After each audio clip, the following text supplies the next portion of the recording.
Hey friends, I made this DIY from mostly Dollar Tree things. Here's how.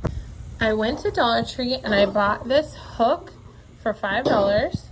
I got 6 of these baskets for $1.25 each and 6 of these for $1.25 each. I removed the stickers from the bottom and now I'm going to make drainage holes. I use a soldering iron for my plastic containers because a drill will make it crack. I got this gate for free on Facebook Marketplace.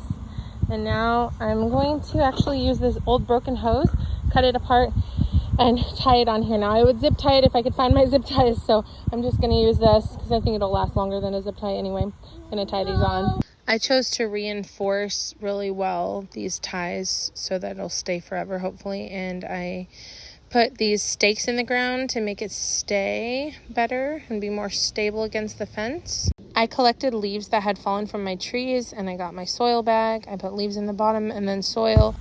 In my soil bag, there is a creepy lizard. You see him? Blue-tailed lizard. All right, next, these are some seeds that I collected from strawberries from the grocery store. Let's see if this experiment works. You see those seeds? I'm gonna gently cover them up with soil. And it's going to rain today, otherwise I would water them, but it will rain today. Rain in the forecast. If it doesn't rain all day, then in the evening I will water them.